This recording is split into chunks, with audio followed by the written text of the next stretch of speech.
Well, Kute Blackson, transformational speaker, national best-selling author. You've got a new book out, The Magic of Surrender, which has some fantastic testimonials from Jack Canfield, Les Brown, Dr. DeMartini, someone else who's already been on the show, Larry King, you name it, they have given you a testimonial for this book, The Magic of Surrender. That's what spoke to my heart. And I think this conversation is going to be fantastic. Welcome to the show. Thanks for having me. Appreciate you. I appreciate you, my man. And I've seen that you've been on Impact Theory with Tom Billio. And in doing research for this topic, but also it's just very timely with what the world's going through. You can see that you, in yourself, you've gone through sort of a constant process of evolution. And I think that's what we as individuals go through without realizing. But how do we get out of our own way and live in this state of flow? I like to say be like water, but it seems so easy to say, but how do we actually do that? That's the question of all questions, right? That's the ultimate question. How do we do that? To live in a state of flow. What I would just start off saying is to set a context is flow is our natural state. To be surrendered is our natural state. Because when we are children, when we were children, we were all children once. If you look at a child is flowing, a child is being, a child is living in their essence. A child is surrendering, they're curious, they're alive, they're not, they would jump on a table and sing and dance. They don't care if they're not Adele, they would run naked. They're just being whatever they're being, allowing energy to flow through them, and they're just full of joy. I think when you look into a child's eyes, I have a 1-year-old, and like when I look into his eyes, he's just reminded of the essential nature of what we all are. And we were all that once. And I was thinking to myself, looking at him, thinking, it doesn't matter if you're Hitler, a gangster, mafia person, a bad person, a yoga teacher. It doesn't really matter. We were all that pure once. And I think flow is our natural state. But as these sort of whole perfect beings, right, in naturally surrendered, we incarnate into an imperfect world. We incarnate into the human experience where we meet our parents, and God bless them, mom and dad, they were just doing the best that they knew how to do based on their childhood and their upbringing and their conditioning and their traumas and their grandparents and so on, so forth. And so now we're born into a preset pattern of conditioning and generational trauma and generational dysfunction that trickles down. And two things happen where we begin to, I would say, lose touch with the essential nature, lose touch with our surrendered way of being, lose touch with the flow. The first thing is we, often in response to maybe dad is crazy, mom is an alcoholic, maybe they're fighting all the time, maybe they were great people, but they just didn't know how to meet our emotional needs in some way. Maybe we felt helpless. Maybe that was painful. Maybe we felt a depth of sadness, and because that was a bit overwhelming for us as young children. First thing is we learned all sorts of strategies to shut down, disconnect, not feel. We started to suppress our emotions, suppress, erect walls around our heart so that we didn't have to feel the pain of my needs aren't being met, and dad's not showing up to my soccer game, and mom and dad are fighting all the time, and there's a divorce, and the craziness of the household. And so we started to shut down, disconnect, and that was a process of trying to navigate our reality and trying to control life, a well-intended strategy to try to control, to ensure we didn't get hurt again like we were hurt in that moment. And so now we take that way of being, of closure and contraction and that mechanism, into our teens, into our 20s, 30s, 40s, into our adulthood.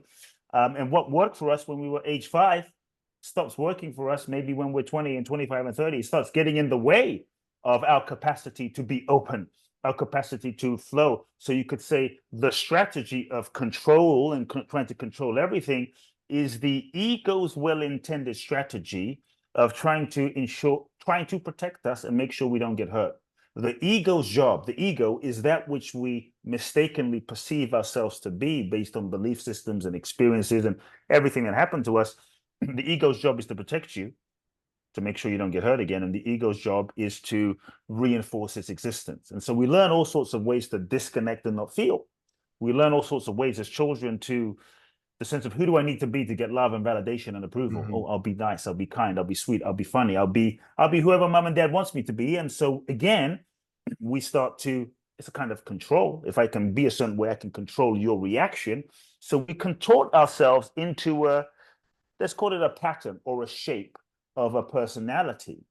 And we hold on to that, and that gets reinforced by everything and everyone around us. Mom says, good boy, good girl, love you. Oh, you got all A's. Oh, you're amazing. And so slowly we start looking around and we start becoming who we think we need to be in order to get love and validation and approval. And the version of ourselves that we become, which is who we think we are, I'm shy, I'm kind, I'm nice, I'm a caretaker, fill in the blank, right? The roles that we play, it's not who we really are. It's just who we've been conditioned to be to get love, validation, and approval and to avoid pain. So that is ego.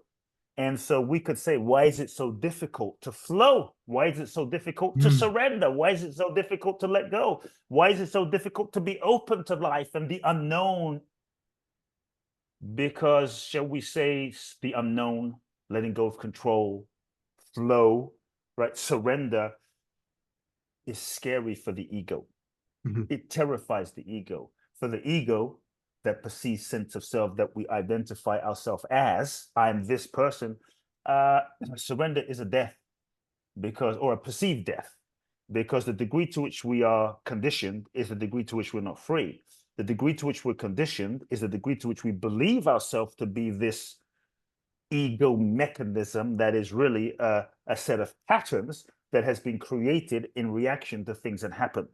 And so the more we believe ourselves to be that, the more difficult it is to let go and flow, because the ego wants to be in control. Because the ego thinks, if I can control everything, which is the opposite of flow, if I Mm. can control my cat, my dog, my child, if I can control the government, the weather, if I can control how you perceive me, well, then I won't get hurt, right? I'm not going to get hurt. So it's well intended. And so when you talk about flow and surrender, it's a bit scary for the ego. And one thing, I just to set the context for the conversation, because you just jumped into the big question, like what, Mm. how, what? Um, I want to set a context of surrender, just so that people can have a framework, because there are so many misconceptions in our culture today in terms of, well, what surrender means, right? And so there's this idea that surrender is weak, surrender is passive, surrender is giving up, surrender is waving the white flag, surrender means you're going to be abused, taken advantage of, left behind, surrender means you will not manifest your goals, your dreams, and your desires. You're going to get less in life. And who the hell wants that? And certainly the ego structure is like, hell no. Everything I've worked for in my life to succeed, to create, to be famous, to be this, to be that, surrender, that's scary. And so I propose a different context and definition of surrender. Like, what if surrender didn't mean you got less? What if it was, what if you got more? And so I believe that surrender, if you really understand what it is, which opens up the dimension for more flow, more abundance.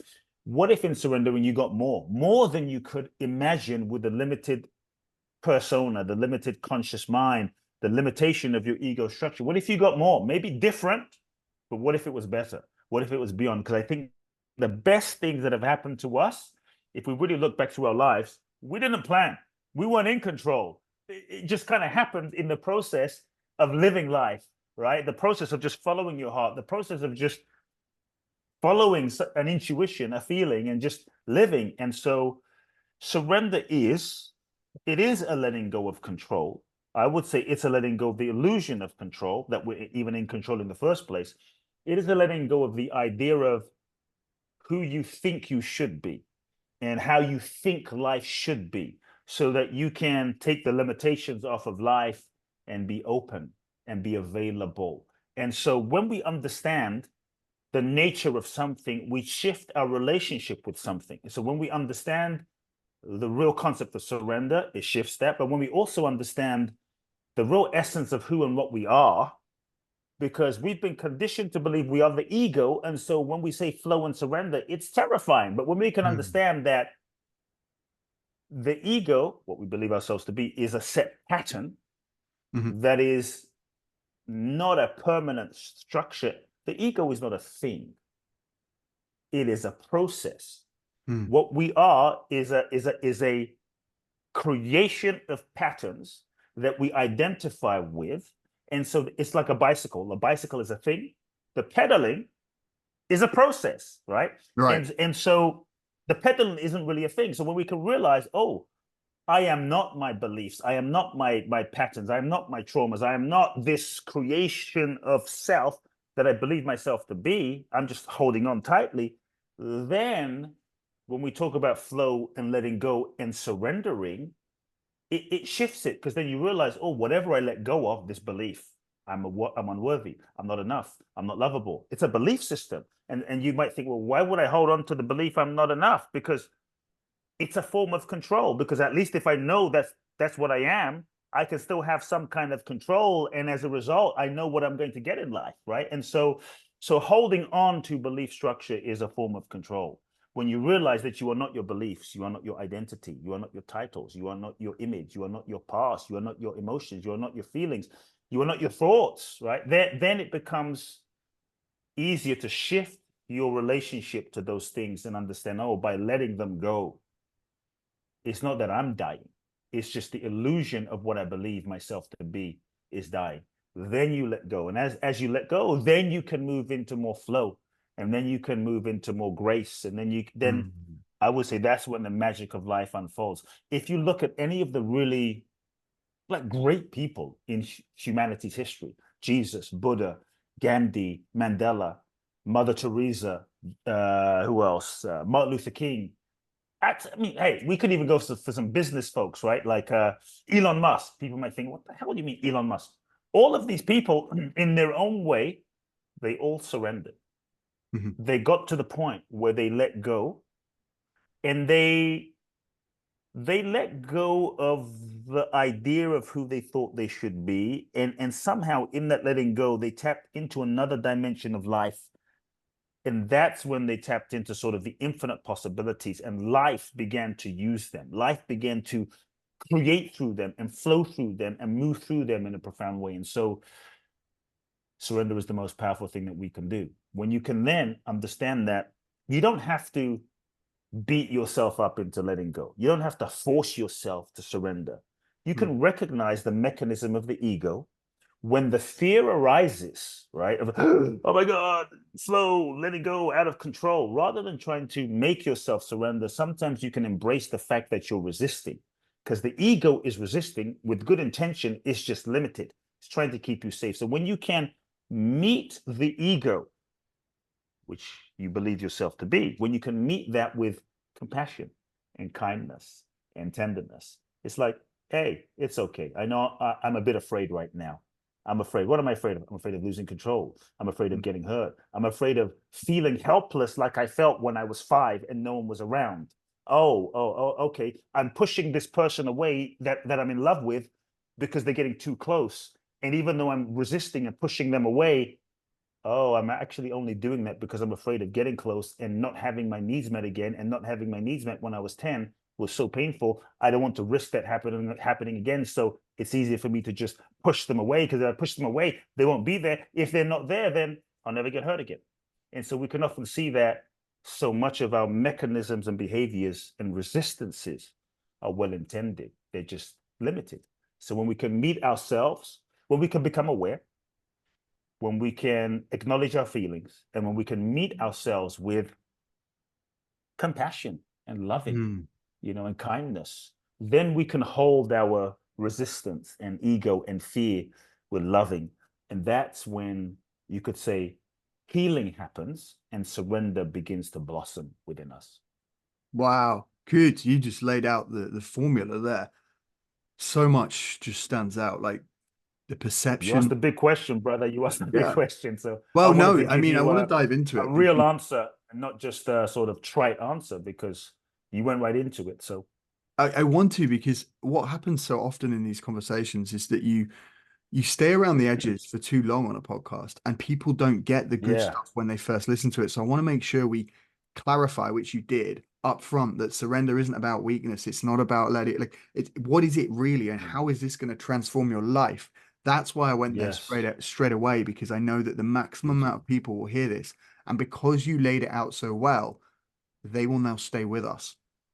Uh, So the perception that we're in control, like even the example that you gave around someone who has that avoidant attachment style, like they're pushing yeah, people away, yeah. whether it's friends or in a relationship. Like, how does I get that what you're saying is they've got to lean into the discomfort, they've got to interrupt that pattern, but Mm. what is the first step that they can take? Just is it that mental resistance that they've just got to resist that feeling or that what they would normally do with an awareness that No, they I would say understand? like Or how do they do it? like what often happens is you first have to become aware that you're even doing it. Because Mhm. many times we're not even aware that we're doing our patterns. We just think that, no, this is who I am.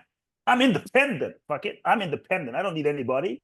I don't need anyone. I don't need you. I don't need you. I don't need anybody. I'll just do everything myself. That's just who I am. And then we pride ourselves on being independent. And then Mm, unconsciously we push people away. But often we get to a point in our lives where we're like alone, or we're feeling overwhelmed, or people aren't there for us because we're not even opening ourselves to receiving. We're mhm, not even energetically allowing people to help us, right? And we don't even realize we've become so identified with a identity that we believe that identity is who we are. And when we believe it's who we are, not realizing, oh, it's just conditioning, then it's often hard to get outside of, right? I'll give you another example, then I'll go back into your question a bit more clearly. I had a client, not to get too heavy, but I had a client many, many, many years ago that I worked with. I took him on a crazy journey to India, and his wife was my client. Her life radically changed. So he wanted to have his life changed. And he came to me, and the first thing he said was, I saw my wife change. But I've had this thing my whole life. I know that there's something inside of me. There's more I want to give. There's more I have to give the world. I can feel it, but I hold back. And I'm just so shy. And I'm the kind of person that's my wife is the outgoing one, and I'm the behind the scenes one. And it's how it's been. But how do you put your gifts out into the world if you're just gonna be behind the scenes all the time and be shy? And so I looked at him and I said, "You're full of shit. You've been lying to yourself your whole life. You are. I like what I see behind you there. I told him you are a lion pretending to be a mouse. mm, This is a game that you've been playing." And so I took him through a bit of a process. I'm going to cut to the bottom line. I took him through a process, did some work with him. I asked him some questions that triggered something inside of him. And he had been crying for 24 hours. And we sat down and he said to me, Coop, I'm 55. I've been crying for the last 24 hours, almost nonstop. I haven't cried since I was 5. And he said, I understood something about myself. When I was 5, I did not even know until you asked me this series of questions. I was molested by my uncle. He goes, Coot, I literally forgot this. I forgot this memory. I was molested by my uncle. So, yes, heavy, like something that should not have happened. And his innocence was ripped, brutal. And he didn't even remember this, right? And what he realized in that moment, like full of grief that he didn't even know he was carrying, heaviness and sadness he didn't know he was carrying. What he realized in that moment is when he was 5, he was full of light, like we all are, full of innocence, full of vitality, full of aliveness, open and loving and just outgoing. And so this thing that happened with someone he trusted that shouldn't have happened so devastated his heart, so hurt him, that unconsciously he made up in his mind, it's not safe to be seen. And mm, when I am seen, bad shit happens. mhm, So if I hide and if you can't see me, then I can't get hurt and you can't hurt me. So subconsciously, he now spent his entire life being shy and hiding, even to the point of marrying a woman that was so loud and did all the talking for him that he could just hide in the background. And he wasn't aware that this was a program that was installed to keep him safe, that he made up based on a certain interpretation of the world. But he'd been living this out, believing that's who he was. And he didn't know any different. This is just who I am. I'm just shy. I love helping my wife, which he did, but he wasn't aware of the condition, reaction, and pattern that was running his life. So the first step is we have to become aware of our conditioning. And one of the ways we can become aware of our conditioning is, number one, look at the reoccurring emotions and feelings that you have. If there's constant pain, constant sadness, constant rejection, constantly feeling defensive, constantly feeling a certain way, that can show you something that may be incomplete inside of yourself. If you are constantly attracting certain dynamics and relationships with people over and over and over and over and over again, that's probably also reflecting back to you certain things about yourself. You keep attracting people that cheat. You keep attracting people that are narcissistic. You keep attracting. So those reoccurring patterns can show you where you're also not complete in things that you're holding within yourself, right? And so I think if we can become conscious and aware of our conditioning, in our patterns, in our roles, in our masks, and really seek to acknowledge, like, oh yeah, I played this role. Like for me, right, as a young boy, I grew up in London, and my father was a healer. Had 300 churches in Ghana, West Africa, huge church in London, in South London, in Wandsworth, in Peckham, in Brixton, like 5,000 people in the 80s, right, in London. It was massive. And so I grew up a preacher's kid. And so for me, again, I was going to say my childhood wasn't on one level traumatic. Like it was obviously I was not being beaten with a baseball bat daily, right? In that sense, but there was other levels of hurt and abandonment and trauma with my father and not feeling him around. But my father was an icon to me. You know, he was like a hero, like for most of us boys, right? And he was a larger than life figure. And so growing up a preacher's kid, I was ordained as a minister at age 8. I Wow. started speaking in my father's church when I was 14 with all of the pressure and expectation. So you can imagine, as an 8-year-old boy, I became the sort of the good boy, you know, the Right. responsible one, the one that took care of everyone, the one that cared for everyone. I had to be straight, I had to be responsible, I had to be nice. And so what that led to me was being a people pleaser and suppressing all of my feelings inside, because I couldn't be mad, I couldn't be sad, I couldn't be upset, because I had to take care of all these people and everyone had these expectations of me. And that's how I got my validation. Wow, look how amazing this kid is. Look how mature this kid is. Look how incredible this kid is. And as great as it was, there was so much of myself that I ended up suppressing that I didn't even know. And I carried so much anger inside, anger at my father, anger at people, anger at the world, anger at myself for my own self-betrayal. And that came out in different ways, you know, and I had to acknowledge that. And so we have to, like, how it came out was my first girlfriend when I was 19. I came to the US. It's a whole nother story. But my first girlfriend said, I think you have some anger. I'm like, this relationship is over. I just didn't want to deal with it, man. I didn't want to deal with the anger. It's like, we're done, goodbye. Until I met my second girlfriend, who I was profoundly in love with, thought she was the one, like we often do when we're young and innocent and open. And clearly we didn't last, but we lasted 4 years. And she said, I think you got some anger towards your father. Yeah. And you got some anger brewing inside of yourself. And that's when I decided to say, wait a second. This is the second time I'm hearing it in the span of 6 months and in 2 different relationships. And there's only one common denominator, and that's me. And so you could say it was brought to my awareness through relationship. And so sometimes you can become aware of yourself and your conditioning and your patterns. Sometimes it's brought to your awareness through people's feedback and reflection to you, which we often don't like, right? But I would say if you find yourself getting reactive to certain people's feedback, especially if they're close to you, about how they perceive you, there's probably some truth in what they're saying. And so awareness is key. And then the willingness to acknowledge the feelings that you're carrying, the feelings that are underneath that you're suppressing, because we often create and develop roles and masks and personas to mask and avoid certain feelings. And the more we hold on to the masks and personas, the more we have to suppress those feelings. So it's almost like we can't afford to feel those feelings that we've learned to suppress, because that will dissolve our way of controlling and being perceived in the world. We're going to have to let go of the role that we're playing, basically. And so I think it's important that we acknowledge the roles, the masks, the limiting characters that we're playing, and we create a safe space to feel the feelings that we've learned to suppress in order to get love and validation and approval. And so for me, there was anger. For some of us, it's sadness. For some of us, it's grief. You know, for the person, as an example, who became like, for me, I had some of this pattern too. Like, I didn't feel like anyone was really there for me growing up in Yeah. terms of emotionally. My dad was gone, and I was taking care of my mother. So I said, screw it. I'm just going to be independent. I don't need anybody.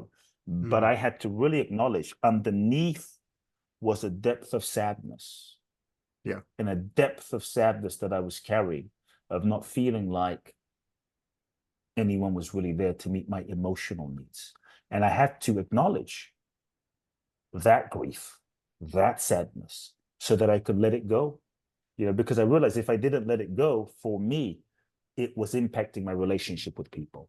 I wouldn't let people get close to me. I didn't let people help me because I didn't want to get disappointed again, right? Because if I Right. don't let you help me, then how the hell do you disappoint me, Tim? Like, if I don't need anything from you, even though I need something from you, I need help, I need friendship, I need connection. But if I'm Yeah. like, no, I'm good, then you can't hurt me, and I can't feel that way. And so we have to acknowledge the vulnerability and the pain that we felt. So not to wallow in it, but to let it go, to surrender it, to release it, so that we can free ourselves and raise our vibration and come into the fullness of our power. And so that's what I would say in terms of a place to start. Nah, that's awesome, and I think it's important to acknowledge that you were on a course, and I've heard your work. You were on a course to live a life that wasn't yours, and you took action to not Yes. live a life, right? So even though you Mm-hmm. took the action and you moved away and you went out on your own, you were still carrying this river of sadness, this deep river inside Yeah. that was then bubbling up. And I think that's important because, like the guy that you said that's 55, like he'd gone his whole life doing that life Whole from the life. programming. Whole But life. you had noticed at an early age, like I'm on course to do this life. I don't want to live that way. I've got more. And like you said, our Mm-hmm. limited potential, our limited mass that we put on. You wanted to remove the limitation, go, no, this is what I want to do. But you still had the anger. Mm-hmm. So you still had to Yeah. deal with it. It wasn't like just because you Yes. took the anger, took the action, it all went away. You still had the anger towards what had happened in your past.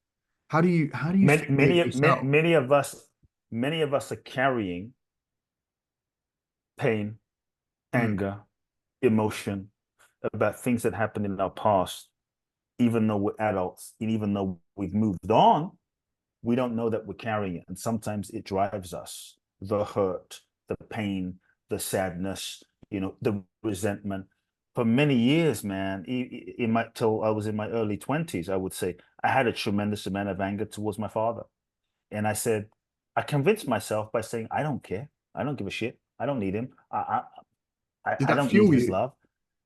Did that And fuel, yes, get and an on some energy? level, it fueled me. And I think many of us unconsciously are fueled by the anger or the need to prove myself. And that becomes it becomes a motivation because, oh, I'm going to prove that I'm successful. I'm going to get that Ferrari and get that house and be number one and be the best.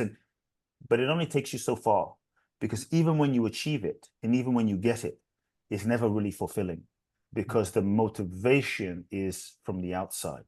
You might achieve everything you thought you wanted, only to realize, wait a second, this is not what I really wanted. I was just trying to prove myself to my dad. And it doesn't fulfill you. It's not truly from the inside of your soul.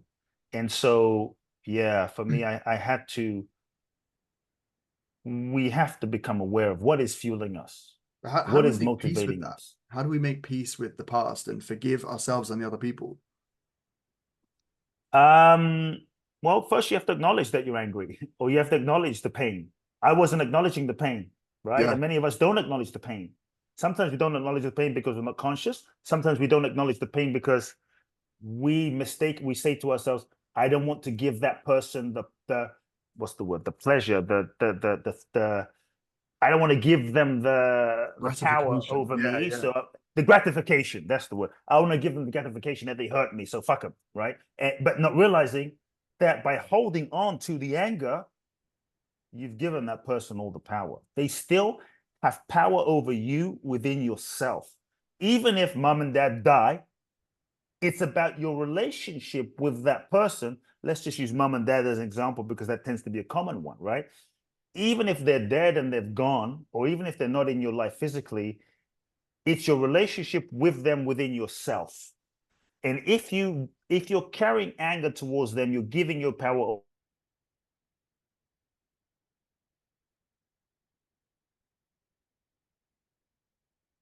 mom and dad. So now your whole life is spent trying to prove yourself to the world, really trying to prove yourself to mom and dad still. You're not free. You're just a slave. It's Mm. never enough. And so I think we have to we have to be willing to acknowledge the pain, to acknowledge the feeling. It's only then that we can actually deal with the feeling. And we have to realize that until we, for as long as we're holding on to the pain, we have we are powerless and we are slaves. And we have to decide what's more important, my own freedom or being right, my own freedom or being right about how wrong they were, or my own inner peace. And I say nothing. You can't have both. Choose freedom or being right. You might be right, but you're going to be mad and angry and they'll still run you. And I think, and I always say, nothing and no one is worth your peace. Nothing and no one is worth your freedom. And so the forgiveness and the letting go is not for them. It's for yourself. It's for your own sanity. It's making peace with them within yourself, whether they ever apologize or not, whether they ever get it or not. I always say, if someone's hurt you, it's not your job to get revenge. You spend your life getting revenge. It's not your job to get revenge. Spend your life trying to get revenge or prove your point. You get hurt in the process. You stay stuck in the process. They've moved on, right? Karma knows its address.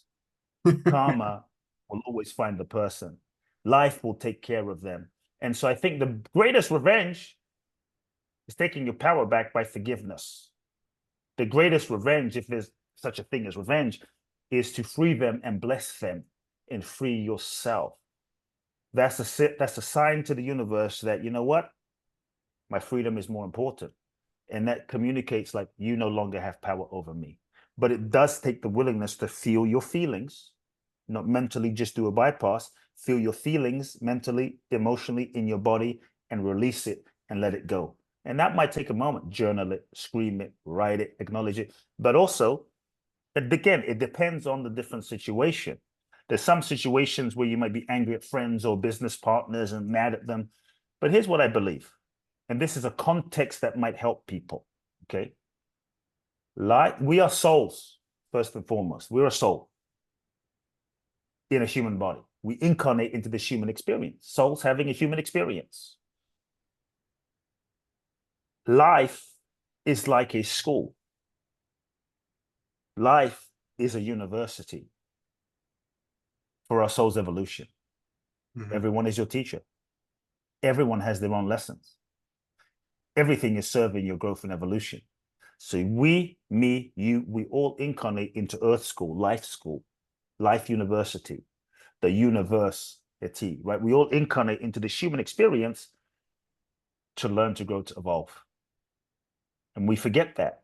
We think we're here to just, go to school, make money, get a job, and then die. And maybe go on a couple of vacations in the middle and have a nice car or two. And that's it. Oh, by the way, maybe a nice dog and a cat. And, that's life. Is that it? But if we realize that we are first and foremost souls, and we incarnate in this human dimension to learn, to grow, to evolve, everything is your teacher, then school is always in session. Then you also realize that the real purpose of life and existence is learning, growth, and evolution.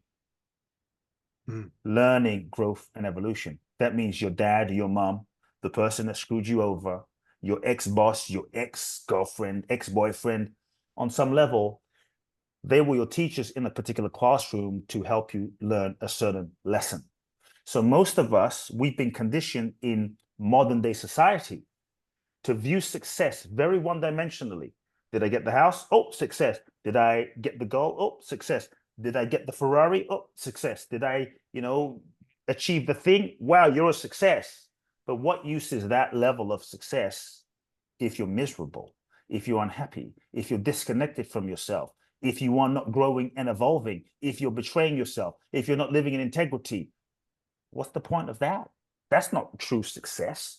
And so, underneath the level of, let's call it, three-dimensional experience, what you achieved, what you didn't achieve, success, failure, making money, money in the bank, etc., what you can see underneath that metric of success is, let's call that the goal line, right? Underneath that is the soul line. Mm. Simultaneously inherent in every experience, that relationship that is tripping you up, that boss, that business partner that's challenging you, the ex that keep, that situation that you're in, underneath every experience, there is an equivalent lesson that your soul is seeking to learn. And that's the classroom that is life. And that's where life happens. So I say the real purpose of life is your growth and evolution. And many times people don't manifest their goals, their dreams, their desires, or they stay stuck. All lessons in this human experience are repeated until learned. It's no different than, hey, doing your A levels. You keep failing your freaking A levels or O levels. You don't get to go to Cambridge, Oxford. You stay in you stay in high school, right? Mm. You stay in fifth form, right? You can't progress, and so all lessons are repeated until learned. But the challenge is, or the beauty is, in the school of life, the universe doesn't care how long it takes for you to learn the lessons. You could take 50 years, 30 years. I mean, God knows the Buddhists believe in lifetimes, so maybe it's lifetimes. I don't know, but if you don't learn the lessons, you keep attracting the same shit over and over again. Same relationship. How many of us, we've been in a different relationship? We're in a relationship. We're not happy. We leave. We attract someone different hairstyle, different dress, different heels, different, for the ladies, different beard, different nose, different mustache. Same dynamic, because we didn't learn the lesson where we were at. So one of the things that keeps us stuck in this school of life is not learning the lessons. And so if you're going through a difficult experience, challenging experience, looping around right now, it means a few things. You have not learned the lesson where you are with who you're with. And what most of us do is, rather than learning the lessons, we try to force our way through, power our way through, personal power, push your way through. But you can't graduate to the next level of abundance, joy, manifestation, relationship, success, staying the old version of yourself. The next level of yourself requires, the next level of your life requires the next level of you. And the next level of you requires that you let go of everything that's not aligned and become that next version of you. You got to learn the lesson. So if you're stuck, here's what I would tell people on a practical level.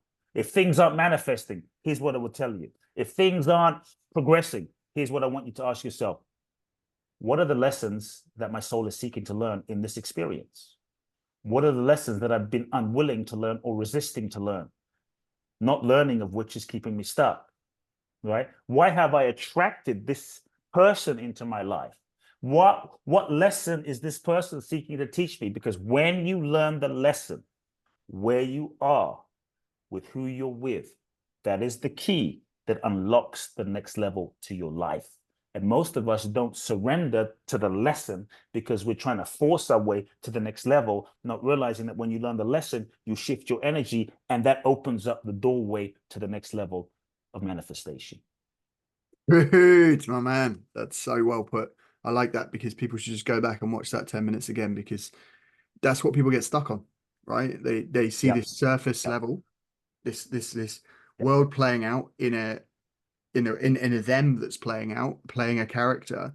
But what you're talking about there is the soul level and the lessons and the fact that we want to get to the next level. And that's why it's tough, because we're spinning around. We're spinning around doing all this stuff. Yes. But so once you break through, like, I'm reading a course in Yes. miracles right now. Like, how do we start Okay, nice. manifesting miracles? And I wanted to make sure we hit this, because I know this is what the listeners are going to love. Like, how do we manifest miracles with How do we grace, manifest abundance, miracles? abundance, and like, what is it that we can start to do once we break through to get those miracles Well, going? it depends what you mean by miracles. You know, I grew up seeing miracles as a kid, um, Like healing. with my father. They are blind people seeing and deaf people hearing and people standing up in Wow. wheelchairs. And, you know, yeah, my father would put his hands on a person. This is in London. Put his hands on a person in the wheelchair and say, "Hey, stand up," and they would stand up. People would come in with crutches and they would leave walking. And so I grew up sensing and feeling the possibility for what we're all capable of. But I would always tell people when they say, "How do I manifest miracles? How do I manifest miracles? Oh my God, can it happen?" Um, I would say that on this podcast, we're going to manifest the miracles right now on this podcast.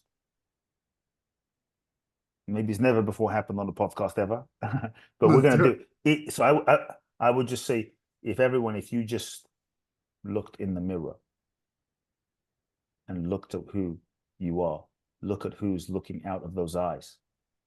What we often don't realize is that what we are is a miracle. But we often don't acknowledge the miracle that we are. The miracle that we freaking are. We don't acknowledge it. We want to manifest more and achieve more, but we're not really in touch with the miracle that is this moment. Like if you think of the human incarnation, it's like, what, this freaking human incarnation is a freaking miracle. It is like, we want to manifest miracles. It's like there's this freaking sky, clouds floating through the sky. There's a blue sky, shit's moving. There's buildings, there's people, there's dogs, there's cats. It's like, and we just go through it like, yeah, just another day. Wait a second. This thing that we're living is freaking crazy, bro. It is magnificent beyond imagination. There's a cloud floating, and we just go through like, yeah, I want to manifest a miracle. Whoa. When can I experience something more? It's like, what is a cloud? What is the sun? What is the moon? What is all like? It's amazing. And so I think we've lost touch with the miraculousness of this moment. Like right now, there are trillions and trillions and trillions and trillions and trillions of cells interacting inside of you, Hmm. digesting your food without your effort. Trillions of cells, blood flowing in your body. There's a whole world and universe of communication happening, none of which you even think about. You moved your hand, I moved my hand, and everything that had to happen for that to happen is miraculous. But we go through life like, yeah, whatever, I just moved my hand. Like, whoa. You won't appreciate it until for one moment you wake up and you can't move your hand a second. Then it's like, oh, I need a miracle. And so why not acknowledge the miracle of existence and the miracle that we are? It's really amazing to think of what life is. And I think what that does too. So that's one, acknowledging what is. And then I would say miracles aren't something you have to create. This is the ego's illusion. Hmm. Miracles is the nature of life. And life is what is miraculous.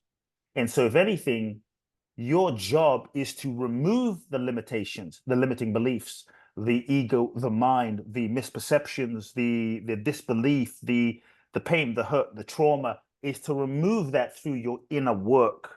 You could say the goal of spiritual practice is not to make miracles, is to remove the blockages that have been built up through the conditioning that we talked about. Because when you remove that, then the nature of what is miraculous. The innate intelligence. Like if you cut your finger right now, do you have to make a miracle? Do you even have to pray, meditate, read A Course of Miracles, read my book, do any yoga?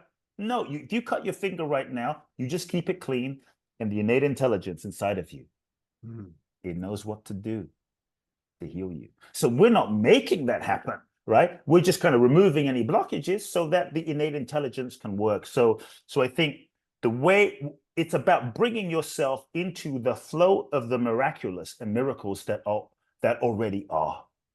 And when you can release your traumas and pain and hurt and conditioning, then you bring yourself into the flow of the miraculous that already is. And so that's the work, that's the work. Um, even Jesus, who to me was a miracle worker, but I would say a way shower of possibilities of what we're all capable as human beings, right? Even he said, it's not I as in limited ego self, Tim, it's not I that does the work. You know, Jesus was a miracle performer, miracle worker, but he never would you hear him say, yo, it's me. Look how amazing I am. This is how I do the miracles. He said, it's not I that does the work. It is the Father that does the work through me. Consciousness, the intelligence, the innate intelligence, the divine, whatever label people want to put on it, that's up to you. But he was aware that it wasn't him that does it. It's life that does it. So when we can get ourselves out of the way, that's when I think miracles flow through us and happen through us. And we bring ourselves into this stream of synchronicity and magic.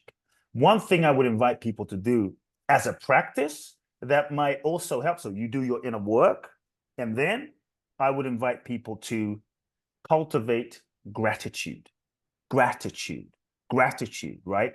There's a couple of guidance I would give about that. The first level of gratitude is the gratitude for a human incarnation. It's like, you could have been born a cockroach.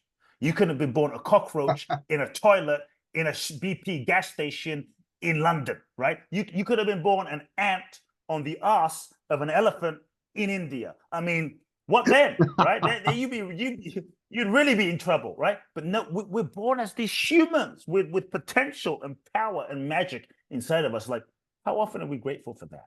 Just to be Yeah, grateful man. for a human incarnation. You and I can have this conversation. Wow. We can go to Tahiti next week and see that. We can fly to Philippines next week. We can go to Africa next week. It's like the human, we can taste ice cream and chocolate and hamburgers and McDonald's and fries and, orange Pretty juice. It's beautiful. like, Yeah. wait a second. It's mind blowing, this experience of a human incarnation. So you want to bring yourself into the flow of the miraculous? Gratitude for the human incarnation. Number two, gratitude for what you already have. Most of us are not grateful for what we have, but we want to manifest miracles.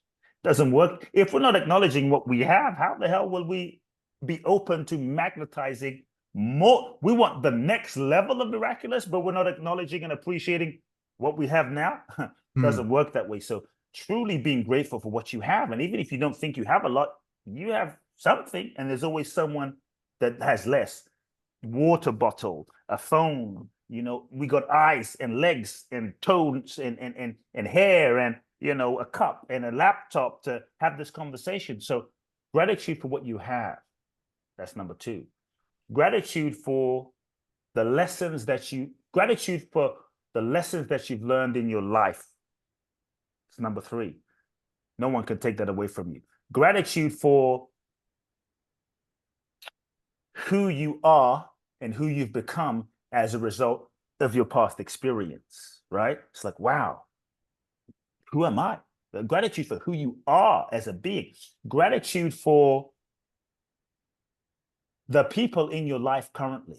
Your mom, your dad. Like, my parents are gone. If you have a mom, they may not be perfect, but you can still call them up, have a cup of tea. Like, feel the gratitude for that, because often, until they're gone, we don't appreciate it. I didn't really appreciate my mom, that she was alive, and I loved her until she was gone. What Hmm. I would do today, man, to just have a cup of tea Oh and yeah. shoot the breeze with my mom, it's like, so the gratitude that you have a mom that drives you crazy all the time with the phone calls. It's like, be grateful for Yeah. who you have in your life. Gratitude for what has happened. Gratitude. Here's the key. Talk about miraculous manifestation. Here is the key. You ready? Gratitude for the things that you want that have not happened yet, but you're not waiting for them to happen in order to feel grateful. Hmm. You're cultivating the gratitude now for the already happening of those things. So your gratitude and your joy is no longer depending on it happening or not, it manifesting or not. You're just feeling grateful for it's already happened and cultivating the gratitude now. That's what will activate manifestation miracles in your life. Who that is, you've been a blessing, my man. You've been a blessing. I know you run Thank you. that's it, because you what you're doing in this conversation is you're allowing people to become a vessel for light and love, right? Like the love, the truth of love, like they get towards their truth, and to not be afraid Mm-hmm. of detaching from all of these patterns and conditioning. But what you said at the Yes, start, and I think yes. to round this out, that's very nice, because my motto is believe it is possible. Something that you said right at the start is about not having that limited belief, like thinking that it can be better than we Mm. know it can be better, right? Because there's that universal intelligence, this Yes. higher power running through us, using us as a vessel. Like, to end on that point, what is the big moment when we realize that how good things actually can be when we actually surrender? I would say when you surrender, how good they can be is beyond what you can imagine, beyond what you could even currently imagine with the limitation of your mind, what you could write in your journal, what you could write on a vision board. It's beyond that. And that's the magic. It's better than you could imagine. When I met my wife, it was better than I could imagine. It happened in the complete opposite way than I would imagine, right? And so, in many ways, we don't realize that without attachment to manifesting and how we think it should be, we're only able to see. Most of us are manifesting with our ego, and the ego is conditioned. And so, the ego can only manifest based on past experience and past references. So, Wow. even when you manifest, it might be good, but it's limited. It's limited. But when you truly surrender, you open yourself beyond the ego. And rather than asking the question, well, what do I want? The I that is limited, you ask yourself a different question. And this is where it gets good. And the question becomes, and maybe this is the question I'll leave everyone with. The question becomes, no, what do I want? Limited little Kute, limited Tim, right? What is it that life wants to express through me? What is it that the universe wants to express through me? What is it that the divine intelligence wants to express through me? What is it that life force wants to express through me? And then you open yourself, your perception, your imagination. You become a vessel. You open yourself to that, and that's when life manifests through you. And what life manifests through you is more than anything you could imagine for yourself. Look at Mandela. Look Hmm. at Gandhi. Look at Mother Teresa. Like that was not a life that they sat down and just sort of made a goal list. They surrendered themselves. Yeah. It was beyond them. That's when the miracles happen because it's no longer you as a person, limited self, that is manifesting. It is the universe that manifests through you. And when the universe manifests through you, that's the miraculous. Hey, what a blessing. You've been amazing. Ah. This has been amazing, man. I could talk to you all day. I could talk to you all day on this. Great topics, great oratory. Yeah, Thank you're you. a fantastic speaker, obviously. Um, where can people find you? What have you got going on? How can they get in touch? Sure, What's happening? I know you do a sure. lot of retreats, a lot of things happening. Yeah, yeah. I've loved the interview, by the way, and I love the energy and the space you hold. So Thank appreciate you, you. man. And the opportunity to just share on your podcast because I can feel your um vibe as you're listening, and it's gifted me energy. So Oh, beautiful. it's been a blessing likewise. A couple of ways, real simple. I would invite people get the book, The Magic of Surrender. It's available on Amazon. Check it out. Super easy read. That's number one. Maybe the most important thing I would say as an invitation to people, it's if you're someone you're in a place where you're ready for the next level of your life, you're ready to heal, you're ready to transform, you're ready to connect to your power, you're ready to share your gifts with the world. You feel as though you've been put on the planet for a purpose bigger than yourself. For the last 13 years, I have done a very special event, and 2024 is my final year doing this event, unless I'm guided otherwise, but this is what I've been guided. And so it's called Boundless Bliss. I've done 23 of these events over the Whoa. last 13 years. They're intensive, they're deep. It's probably my deepest work, and there's nothing like it on the planet, honestly. It's 12 days with me in Bali. I take a small group of 18 people and I take you through a life-changing transformational process, unlike anything, a process of healing and transformation and unconditioning. It's called Boundless Bliss, the Bali Breakthrough Experience. I use Bali as the seminar room and the backdrop to facilitate transformation.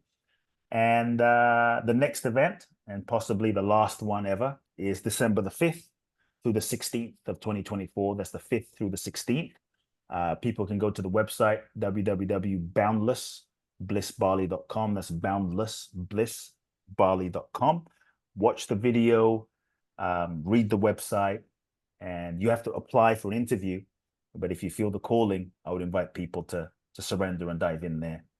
My podcast is Soul Talk. My website is Kute Blackson, just my name, Kute, Kute Blackson. Instagram, Facebook, Kute Blackson. So much gratitude. Thank you for serving us today. And that's a wrap. Thank you for sharing and rating this show. It helps us reach more people and spread the message. That message is the believe it is possible message. I want you to believe in you, believe in the situation, and believe in your bigger life. That's why I created the School of Success. It's a selection of short courses that can help boost your skill acquisition in negotiation, sales, and self-transformation. This is where it's at, and I want you to win. I want you to build your empire, the empire of you, and become more. So if you're looking to know how to deal with difficult people, to negotiate at an expert level, to sell, and to become more yourself, to develop your mindset, your confidence, to be able to then think about how to elevate your business, this might be for you. So head on over to the School of Success and look at the links in the show notes and get on over there and check out the short courses that we have for you.